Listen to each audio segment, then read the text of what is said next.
What's up, gang? All right, the gate tonight was 10,752,296. It's the highest gate for an indoor arena in the history of the continent. Attendance was 18,168. Total sellout. Bonuses of the night. Fight of the night went to Cap and Dos Santos. Performance of the night went to Tafa and Strickland. And one thing that I really want to point out, and somebody that I really want to thank, is the Premier, who got us back down here, and it's good to be back in Sydney. Thanks to him for all his hard work and love of the sport.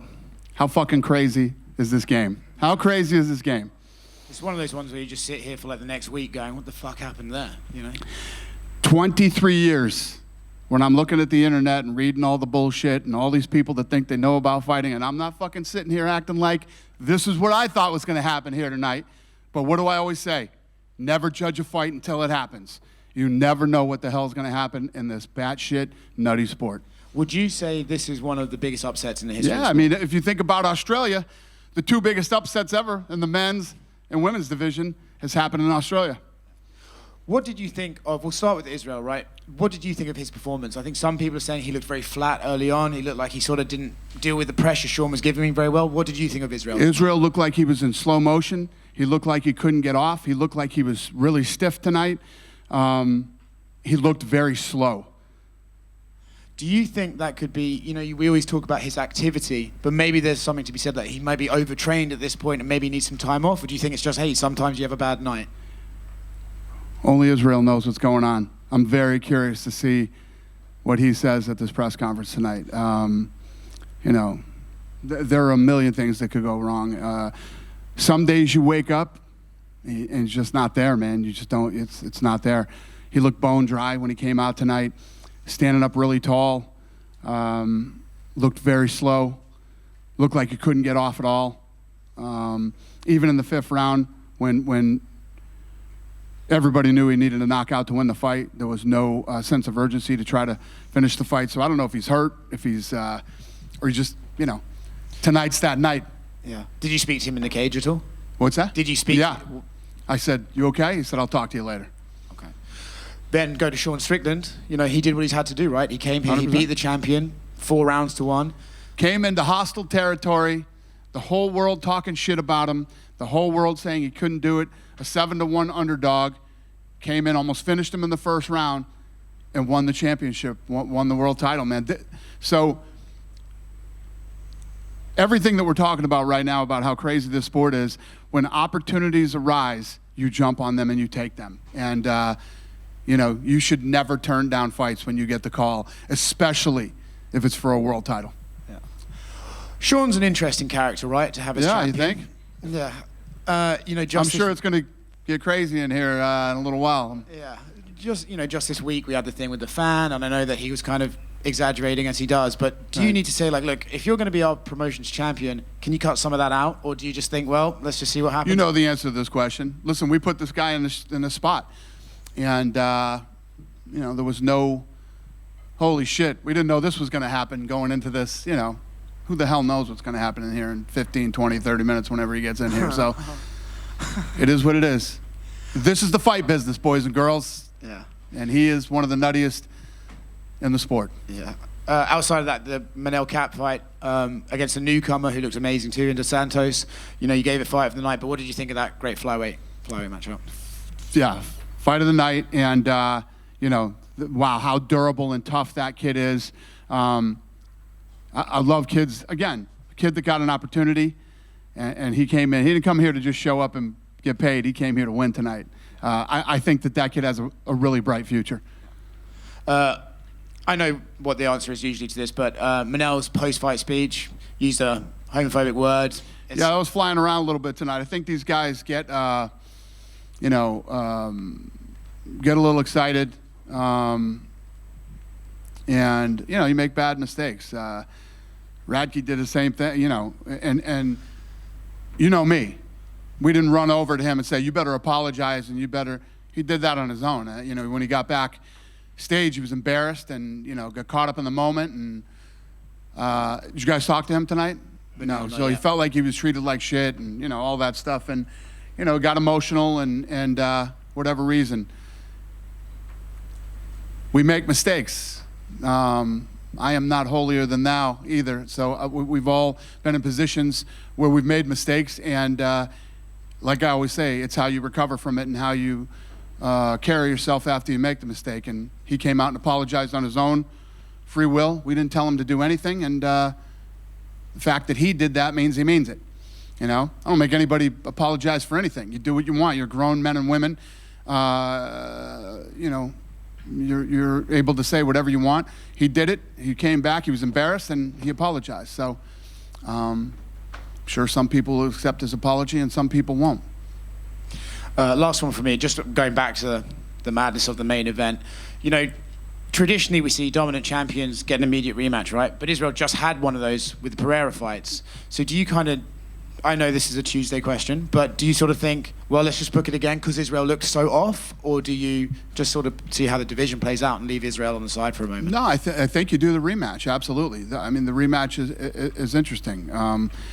That could be the thing, too. You know, when you think about you're going into the Pereira fight, such a big fight, you know, and you've been in there with this guy so many times, and then you overlook Strickland, and you come in and you know, I don't know. I don't know the answers to these questions, but Israel does, and I'm looking forward to hearing it.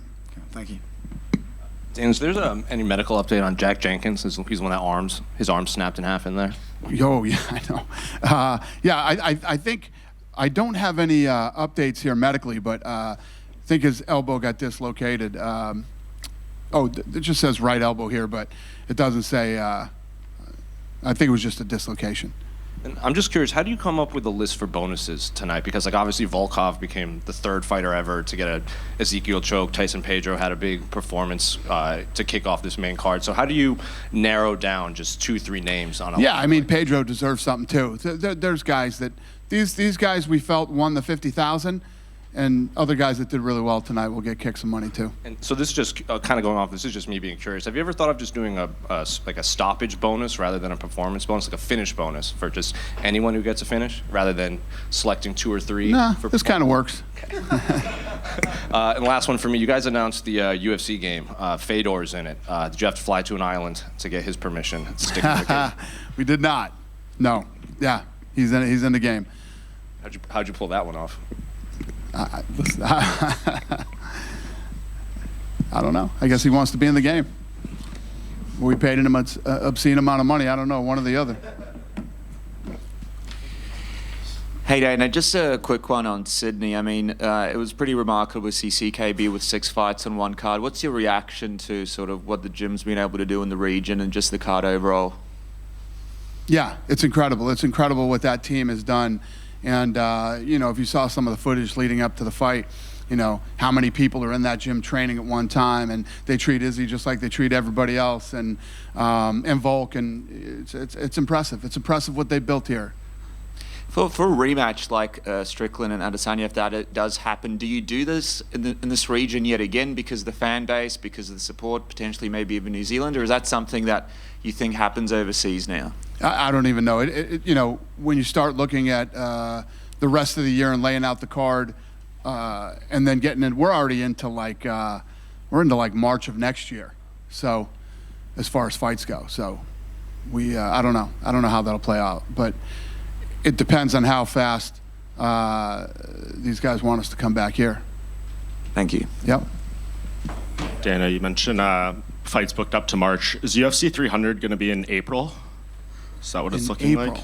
I don't know off the top of my head. Yeah, have you started thinking about that one at all? Not at all. Because we had like Volkanovski back here. He said if him and Islam both win their next fights, he would love to headline. Izzy said earlier in the week he wants to be on that card.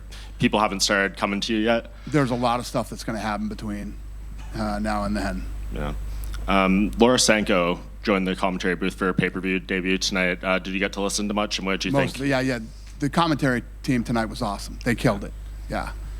Do you think she'll get more opportunities on pay-per-views going forward? Sure. Yeah, she's a rock star, man. She's very good at what she does. Yeah, and earlier this week, Tyson Fury and Francis Ngannou did a press conference ahead of their fight, and Tyson was saying after this one, he wants to revisit the John Jones fight, potentially, that you guys were working on. Is that something that would appeal to you at all, depending on how that goes? I don't know. We'll see how it plays out. What do you think of Francis, that he was able to get that fight? We haven't heard you really speak on that. No, good for him. Thank you. Yeah. Dana, just over here. Yep. The last time the UFC came back to Brisbane was 2016, and I know you have the deal with Sydney for the next couple of years, but does the UFC have any plans to come back to Brisbane at all? Plans to go back to where? Brisbane. Where? Brisbane? Yeah. Yes. Listen, we're gonna go everywhere. Now that hopefully the world is back and heading in the right direction again.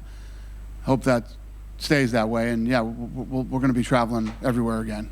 There's still so many places that we haven't been since COVID, the beginning of COVID, so still a lot of traveling to do. And just another one, Tom Nolan is just up the road from me, so I thought I'd ask a question of do you have any timeline of when we can see him debut?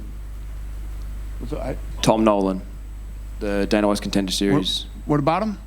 If you have any timeline of when he'll be debuting. No.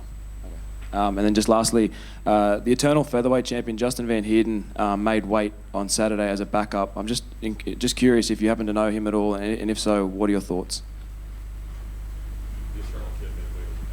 Did who make weight? Ken? No. Hey Dana, just over here. I was wondering, did this card surpass your expectations? Because we had a ton of finishes, a ton of great fights, and then obviously, an absolutely amazing title fight in the middleweight division. How did this card match up to your expectations? No, this card absolutely met my expectations. Obviously, I expected a completely different, main event. Whether Izzy won or Strickland won, I expected. I didn't. Nobody saw that coming. That Izzy would come in flat and slow, and whatever's going on with him. I don't think anybody expected to see that. But no, the card lived up to my expectations. And speaking on Tai Tuivasa, obviously a tough loss tonight, but I think Tai really falls into that category of fan favorite fighters whose stock never drops too much with a loss. Do you kind of see Tai fitting into that category as well as a fan favorite fighter that we're always going to tune in to see? Yeah, and to be honest with you, when you talk about exceeding expectations, that fight did. I mean, when you look at the monster he's fighting, the reach advantage, the power that guy has, the size difference, everything. Tai fought a hell of a fight tonight. And last one from me, Gabriel Miranda had a very, very dominant submission victory over Shane Young tonight. I was just wondering where you sort of see the ceiling for him and what's next for Shane Young. Listen, when you get these opportunities to come in and take these fights, and it's like when we talk about the Contender Series on Tuesday nights. When you get these opportunities to come in and you shine like you did in the big show, yeah, it's a big deal. It's a very, very good thing. Hey Dana, Yeah. There's been a lot of questions this week to the fighters about if they'd be interested in fighting on an Auckland card, and Dan Hooker admitted this week that the rumours were made up by him. Are there any truth to the rumours? Are you potentially coming back to Auckland in the next 6 months? Well, I don't know. We'll see. I mean, I was just at a press conference on Tuesday, and they were talking about, oh, we heard you're doing a fight in Minnesota, and all. Nothing is done until we announce it. There's lots of, when we get together on Tuesdays for matchmaking, we kick a lot of ideas around, possible matchups, possible places, but until we announce it, it's never true. Dana, Yeah. The other day, Sean Strickland during the open workouts brought a fan on stage and had a bit of a boxing sparring session with that fan. What goes through your mind when a situation like that happens? And we noticed that fan was sitting with the fighters next to Justin Gaethje tonight, funny enough, so just wondering what your thoughts around that. I don't know what I think of that. He's definitely different. He's very different, and I don't know. He's a different guy. You got me on that one. I don't even know how to answer that question. Yeah. You guys good? Yes, sir. Dan Hooker said at Q&A on Friday night that Volkanovski's next fight was planned to be around February next year. Can you confirm that? Not till we confirm it. Fair enough. All And just final question. Do you see Alex Pereira potentially finding his way back into this middleweight title picture if he doesn't succeed at light heavyweight? I don't think so. I think he'll stay at light heavyweight, it'll be, I don't know. But I don't think so. I don't see him cutting back down again. It's a lot of weight to cut. The guy's a monster. Thank you. Thank you. Have a great night, you guys. Thank you.